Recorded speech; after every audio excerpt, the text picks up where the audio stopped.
Welcome back to our introductory series of statistics. I'm Mark Ledbetter, and this is lecture video number 10. Now, I want to take just a minute to make sure that you recall that those of you who are taking the online course or a face-to-face class, you still have to scan in your lecture notes into Google Drive. And it's very important that you remember how to name them. That naming requirements, they are in the syllabus, but what's very important is that you put the word lecture first. If you want to put lecture notes and then 10, that's fine. If you want to use LN10, that's fine. If you just want to say lecture 10, that's fine too. The important part you'll notice is that I'm always saying 10, so the number, and you need to be consistent. So if you say lecture notes 10, lecture notes 1, lecture notes 2, then it needs to stay that way, okay? So that they're all in order and they're easy for me to find. If not, then you may get a 0 because I don't know that they're in there because of the naming convention, all right? And you don't want that, and I don't want that.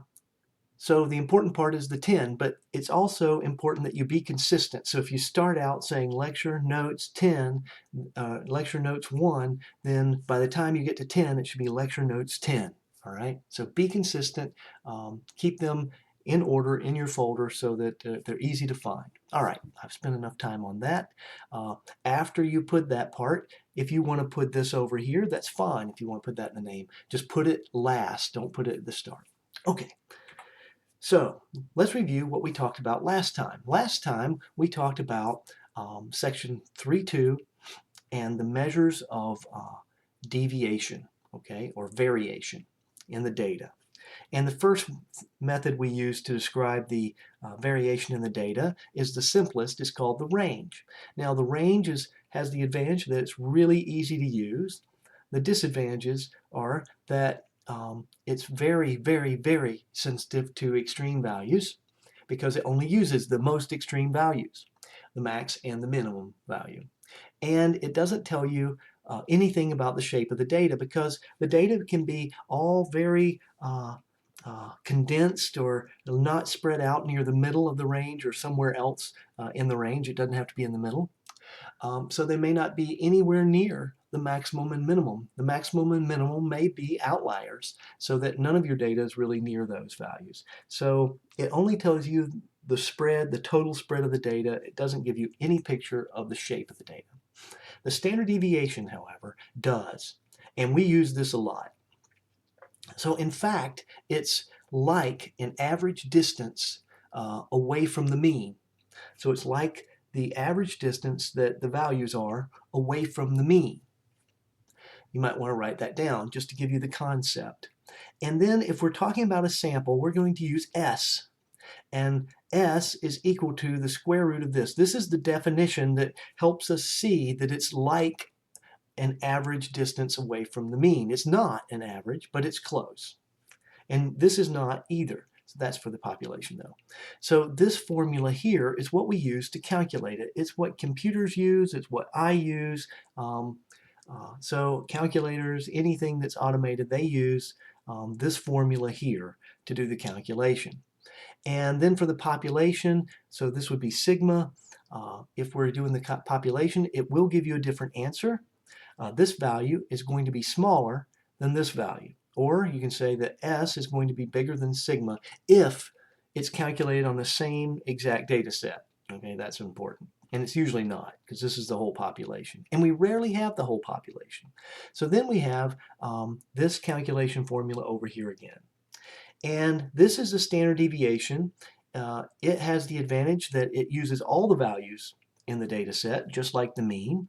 It is sensitive to extreme values, just like the mean, but much less sensitive than the range. And it's fairly consistent from data set to data set, or not data set, from sample to sample within the same population, as long as those samples are randomly chosen. The variance, oh, and one other advantage is that the standard deviation is in the same units as the data, just like the range is. But the variance is not. To get the variance, we square the S, and when we square S, we get rid of the square root sign. So when we're calculating S, the last value you have before you take the square root of it, the last value under the square root, that is the variance. And remember the round-off rule that states that you only round the final answer. So please don't take the rounded standard deviation and square it and try to get the variance. It may not be right. And I showed you that example last time. Take the number that's under the square root, round it, that gives you the variance. Same thing here. So for the variance is in square units, and so S squared for the sample, sigma squared for the population.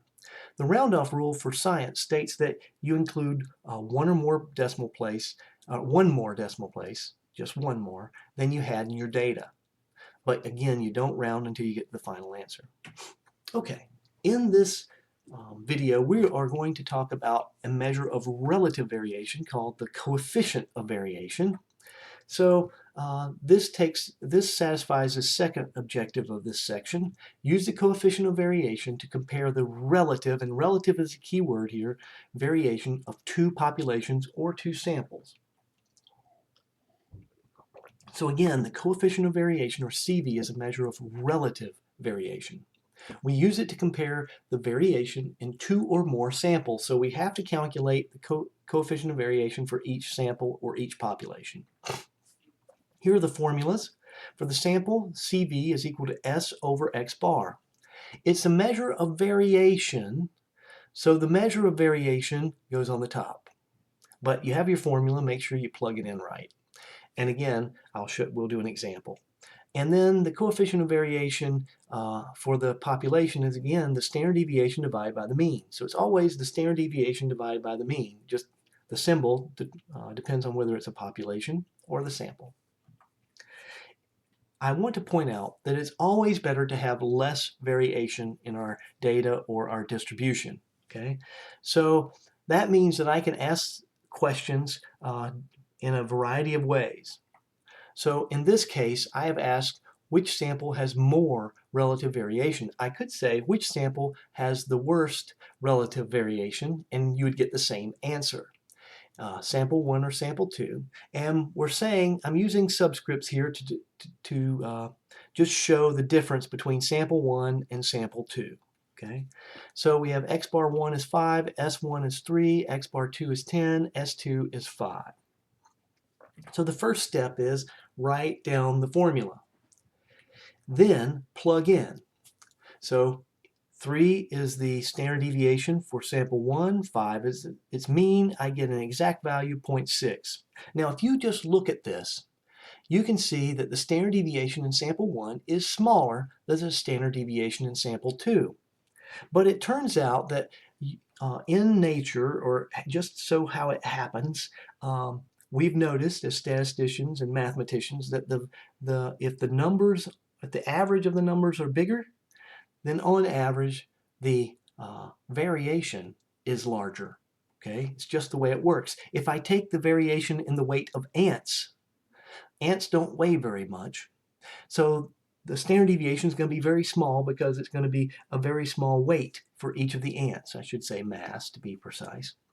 And if I compare that to the variation in a sample of elephants who weigh a lot more, then you can imagine that you're going to have pounds as probably the measure for elephants, and you'll have ounces or grams or something very small for ants. Now, I want to point out here that S has the same units as the data.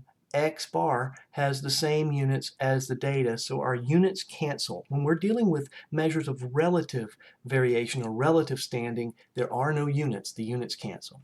That's why we can compare these. Your book says multiply it by 100 to get a percent, but 0.6 is 60%. Okay, so if I ask for proportion, I want it in decimal. If I ask for percentage, you can give it in percentage. So let's do it for the second sample. Again, we write down the formula, then we plug in. And notice, even though 5 is bigger than 3, the relative variation in sample 2 is smaller, not bigger. So we've asked, these are not the answers, by the way. you need to have this to show your work, but the answer is going to be sample 1 or sample 2.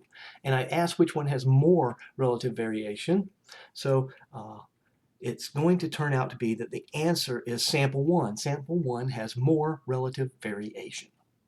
Okay, I hope this has helped you understand the concept of relative variation. And even though we had a sample with more or higher standard deviation, it had lower relative variation. So remember to scan your lecture notes in before midnight on the due date that's listed on your course calendar. Please make the notes neat for you because you are your own customer here. You're the one that's going to use them. Update your formula sheet with the CV. If you have questions, please come to virtual office hours. If you can't do that, then by all means, email me. We'll see you next time.